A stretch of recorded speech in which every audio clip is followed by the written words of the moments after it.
Hey guys, welcome to our channel Madhu and कृदय। So this is my first video और इस video में मैं आपको मेरी मदरहुड जर्नी के बारे में बताऊंगी और हम शुरुआत करेंगे फर्स्ट ट्राइमेस्टर से।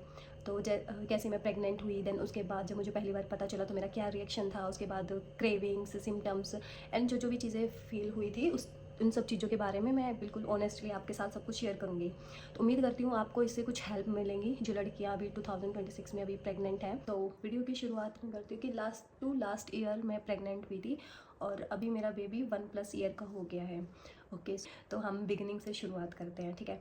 तो जैसे ही मैं प्रेग्नेंट हुई तो मेरे पीरियड्स मिस हो गए। पीरियड्स मिस होने के बाद मेरे को नहीं पता चला, एक हफ्ता निकल गया क्योंकि ऑलरेडी वैसे भी डिले होके ही आते थे मेरे पीरियड्स। तो देन मैंने सोचा कि ऐसे ही हो गया होगा। टेस्ट किट में हमने चेक करा तो नेगेटिव आया। उसके बाद ऐसे सेकंड वीक में ऐसे ही सेम टेस्ट किट ला के घर पे चेक करा तो मेरा वो भी नेगेटिव आया। ओके, तो मैं यहाँ पे आपको बता दूँ पहले कि ज़रूरी नहीं है कि टेस्ट किट में आपका हर बार रिज़ल्ट पॉजिटिव ही आए। अब जैसे मैं मेरे केस की बात करती हूँ तो फिर हम थर्ड वीक में हम डॉक्टर के पास गए हैं। देन डॉक्टर ने अल्ट्रासाउंड करा और अल्ट्रासाउंड में भी कुछ नहीं दिख रहा था। तो फिर डॉक्टर ने बोला कि एक बार आप ब्लड टेस्ट करा लो कि उसमें कंफर्मेशन हो जाएगी कि भाई आप प्रेग्नेंट हो या नहीं हो। या फिर तो ब्लड टेस्ट में हार्मोन से पता चल जाता है, ब्लड में भी हार्मोन्स आ जाते हैं।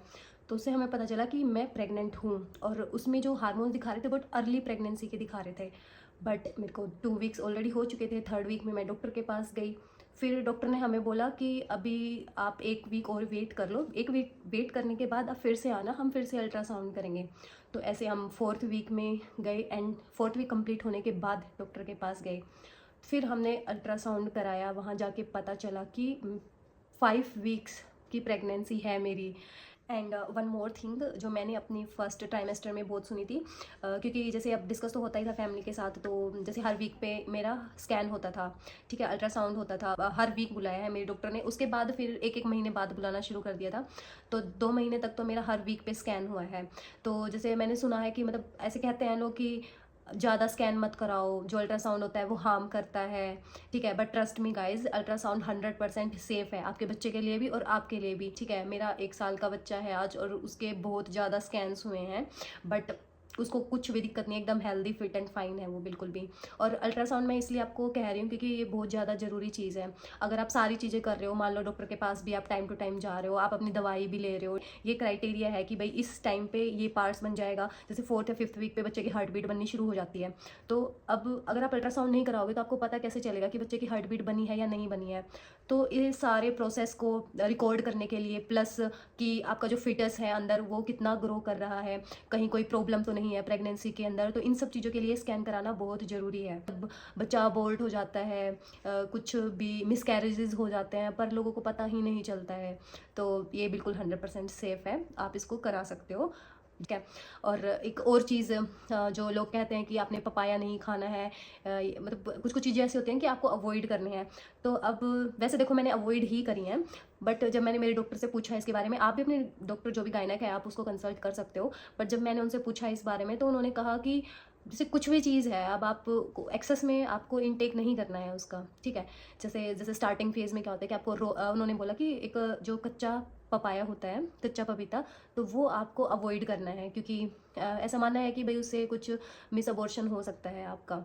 इसीलिए ये चीज़ें होती हैं कि आप, अगर आप, उन्होंने कहा कि अगर आपको क्रेविंग ही हो रही है, लाइक जैसे प्रेगनेंसी है तो हो सकती है, बाकी आप इन सभी चीज़ों के बारे में अपनी डॉक्टर से कंसल्ट करने, क्या खाना है क्या नहीं करना है, वो सब आपके डाउट्स को क्लियर कर देंगे। तो यहाँ पे सबसे पहली जो चीज़ आपको करनी है वो कि आपको एक अपने एरिया में, आप जहाँ भी रह रहे हो, एक अच्छे डॉक्टर को दिखाना है। अभी हम बात करते हैं सिम्टम्स के बारे में। तो अर्ली प्रेगनेंसी में हर किसी के सिम्टम्स अलग अलग होते हैं। जैसे मैं अपनी बात करूँ तो मेरे को स्टार्टिंग में कोई भी सिम्टम नहीं था, सिर्फ फिर डॉक्टर ने मेरी फोलिक एसिड स्टार्ट कर दी थी। मैं आप सभी को कहूँगी जो भी प्लान कर रहे हैं या फिर अब कंसीव हो चुका है तो प्लीज़ अपने डॉक्टर को दिखाना। वैसे डॉक्टर खुद भी दे देते हैं, आप फोलिक एसिड की टैबलेट्स ज़रूर लें। मतलब ये इतनी इम्पोर्टेंट है कि आप सबसे, अगर प्रेगनेंसी होने के बाद जो सबसे पहली चीज़ आपको डॉक्टर के दिखाने के अलावा करनी है वो है फोलिक एसिड की टैबलेट्स लेना। ये बहुत ही ज़्यादा ज़रूरी है, ठीक है। तो जैसे ही मैंने फोलिक एसिड की टैबलेट्स लेनी शुरू करी, इन 2 days the totally game changed. मतलब मेरे को वॉमिटिंग होनी शुरू हो गई, मतलब, और मेरे को इतनी ज़्यादा वॉमिटिंग थी फर्स्ट ट्राइमेस्टर में, मतलब मैं पानी भी पी रही थी तो वो भी मेरा वापस आ रहा था, खाना तो दूर की बात है। तो जो फर्स्ट ट्राइमेस्टर मेरा निकला है ना, शुरू के 3 महीने, मतलब एकदम से, मैं एक्सप्लेन नहीं कर सकती हूँ आपको कि मैं कितनी ज़्यादा परेशान थी। एक तो क्योंकि इमोशनली आप बहुत ही ज़्यादा वीक हो जाते हो उस टाइम पे, जैसे आपको पता चलता है कि ये चीज़ें हैं। एक एक चीज़ और थी कि मेरे को नींद बहुत ज़्यादा आती थी, ठीक है, और उससे पहले भी मैं बहुत ज़्यादा हाई मेडिकेशन पे थी, जस्ट कुछ मेडिकल रीजंस थे मेरे, बीमार रही हूँ मैं बहुत ज़्यादा। तो मैं उस पीरियड में भी मैं सोई ही हूँ, तो मतलब मेरे लिए तो वो चीज़ नॉर्मल थी कि मेरे को इतनी ज़्यादा नींद आ रही थी, इतनी, और ना मेरा कुछ मन करता था फिर। तो 3 महीने तो मतलब मैं कहूँगी कि मेरी प्रेगनेंसी के सबसे वर्ष बुरे, कहूँ ना, बुरे से बुरे थे वो मेरे लिए 3 महीने मेरे। क्योंकि जैसे मैंने चपाती खाई है, देन उसके बाद बस फ्रूट्स में ये था कि हाँ, मॉर्निंग में मैंने एक अनार खाया है, एंड इवनिंग तक फिर सारा दिन कुछ नहीं, और सुबह मॉर्निंग में मैंने 3 महीने कंटिन्यूस सिर्फ पोहा खाया है। कि पोहा ऐसी चीज़ थी, थोड़ा लाइट था और उससे मेरे को वॉमिटिंग नहीं आती थी, एक ओनली फूड। अदरवाइज शाम को मैंने हाफ रोटी खाई है तो वो भी मेरे को वॉमिट हो जाती थी, और उसकी वजह से मेरे को हेडेक रहने लग गया, बॉडी डिहाइड्रेट हो गई, इतना ज़्यादा हेडेक कि मेरे को लाइफ में पहले कभी नहीं हुआ था। तो ऑल 3 मंथ्स जो मेरे रहे हैं प्रॉपर बेड पे ही गए हैं। बट के पास अगर आप जाओगे बताओगे तो डॉक्टर आपको दवाई भी दे देंगी, ठीक है। वो दवाई आपको सुबह खाली पेट लेनी होती है, ताकि आप मतलब थोड़ा बहुत तो खा सको दवाई के सारे, क्योंकि जैसे आपको इवनिंग में लेती है, और इवनिंग में ले लो तो 2, एक मॉर्निंग में एक इवनिंग में। तो और उसके बाद मैंने सो के ही निकाले हैं कि मैं उठी हूँ, मैंने मतलब थैंक्स टू माय हस्बैंड कि उन्होंने मेरे को पानी भी बेड पे दिया है। मतलब 2-2 3-3 दिन में मैं उठ के नहाई हूँ, क्योंकि हेडेक इतना ज़्यादा हो रहा है मेरे को, उठते ही चक्कर आ रहे थे, बॉडी इतनी ज़्यादा वीक हो जाती है फिजिकली भी, क्योंकि आपको बहुत ज़्यादा पावर की नीड पड़ती है आपकी बॉडी को, क्योंकि एक बेबी को ग्रो करने के लिए आपकी बॉडी को डबल काम करना पड़ता है। तो उस टाइम पे लेजीनेस फील होना, ज़्यादा नींद आना, ये जी मचलाना, ये सब कुछ नॉर्मल ही है, सारे नॉर्मल सिम्टम्स है, इसमें ऐसा कुछ नहीं कि हाँ भी है। अब किसी के हो जाते हैं, किसी के नहीं होते, सबके अलग अलग होते हैं। तो मैं अपने एक्सपीरियंस से ये बता रही हूँ कि आप 2 टैबलेट भी ले सकते हो, मैंने खाई है, मैंने पूरी प्रेगनेंसी निकाली है टैबलेट्स खा खा के ही, वॉमिटिंग की, क्योंकि अब और क्या करेगा बंदा, ना लो तो फिर खाया नहीं जाएगा, नहीं खाओगे। सो इस वीडियो में मेरी आप लोगों के लिए अगर कोई टिप है तो वही है, अगर मेरी तरह ज़्यादा आपको वॉमिटिंग आती है तो आपको ड्राई फ्रूट ज़्यादा लेना है, क्योंकि ऐसे मेरे डॉक्टर ने मुझे कहा था कि इससे आपको हेल्प मिलेगी, थोड़ी वॉमिट कम होगी। और ऐसा नहीं है कि एक बार में ही आपने बहुत ज़्यादा खाना है, पूरे दिन में थोड़ा थोड़ा करके कुछ ना कुछ खाते रहना है। जैसे आप ट्राई करोगे चीज़ों को, तभी आपको पता चलेगा कि आपको किस चीज़ से ज़्यादा हो रही है वॉमिटिंग, और कुछ कुछ चीज़ें होंगी जिससे आपको वॉमिटिंग नहीं होगी, तो वो आपको खुद फाइंड आउट करना है, क्योंकि इसमें तो कोई भी आपकी हेल्प नहीं कर सकता, इवन डॉक्टर भी नहीं। गुड है आप इस केस में, तो फिर तो आप अपना डाइट इंटेक बहुत अच्छा कर सकते हैं, प्रोटीन रिच डाइट लीजिए, फ्रूट्स खाइए, ग्रीन वेजिटेबल्स खाइए। बट अगर मेरे जैसा केस है तो कोशिश कीजिए एटलीस्ट आप अपना वाटर इंटेक तो करें, क्योंकि मैं तो वो भी मेंटेन नहीं कर पाई थी अपना।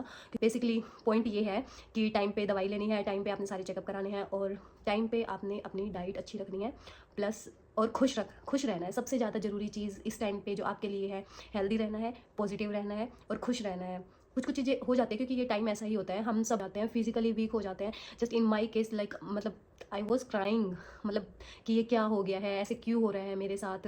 मतलब मेरा तो 3 मंथ्स तो ऐसे था कि मैं रात को 3-3 बजे तक नहीं सो पा रही हूँ, क्योंकि नींद अच्छे से नहीं आ रही है, बिना खाना खाए नींद भी नहीं आती है खाली पेट।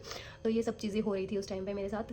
अब खाना नहीं खाया तो नींद भी नहीं आ रही थी, 3-3 बजे मैं उठ के रो रही हूँ, हेडेक हो रहा है, कंटिन्यूस मेरे को वॉमिट हो रही है।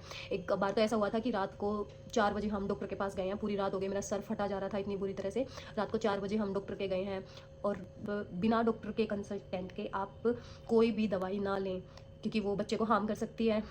मतलब आपको सब चीज़ें बहुत सोच समझ के खानी पड़ती है, कि खांसी जुकाम नॉर्मल भी अगर आपको हो जाता है तो आपको दवाइयाँ अवॉइड ही करनी है। आपको डॉक्टर से पूछना है पहले, देन आप ले सकते हो। जैसे मेरे केस में हम हॉस्पिटल गए, फिर उन्होंने डॉक्टर को फ़ोन करा तो उन्होंने बोला डोलो दे दो। एक आई थिंक डोलो ऐसी टैबलेट है जो आप फीवर में, कोल्ड कफ है तो भी, बॉडी में आपको पेन है कहीं तो भी, मतलब टिल माई प्रेगनेंसी अगर कोई एक गोली मेरी डॉक्टर ने मेरे को रिकमेंड करी थी, मतलब ज़रूरी नहीं है कि आपकी डॉक्टर भी आपको करेगी, बट मेरी डॉक्टर ने तो, मेरे को हेडेक था तो उसके लिए भी डोलो, वो भी हाफ से भी हाफ, फर्स्ट वो लेना है, अगर नहीं आराम हुआ तो देन फिर हाफ लेनी है। तो ऐसे करके डॉक्टर आपको दवाई सजेस्ट करते हैं, तो वो सब आपने उनकी ही गाइडेंस में ही लेनी है, अपने से खुद भी कुछ भी उठा के दवाइयाँ नहीं लेनी है, ठीक है। तो इसी के साथ वीडियो को यहाँ पे ख़त्म करते हैं। उम्मीद करती हूँ कि इससे आपको कहीं ना कहीं कुछ, इतनी सारी बातों में कुछ 1-2 बातों में भी अगर आपको हेल्प मिली तो फिर मेरा मोटिव सक्सेसफुल हो जाएगा। तो मिलते हैं नेक्स्ट वीडियो में, जो कि होने वाली है सेकंड ट्राइमेस्टर के बारे में, ठीक है। वो भी मैं जल्दी ही लेके आऊँगी इसी सेम वीडियो पे। अगर आपको ये मेरी वीडियो पसंद आई है तो प्लीज़ मेरी वीडियो को लाइक कीजिए, चैनल को सब्सक्राइब कर लीजिए, ताकि आने वाली जो भी वीडियोज़ होंगी वो आप तक पहुँच जाएँ और आप मेरी इस जर्नी का पार्ट बन जाएँ। Okay, bye bye.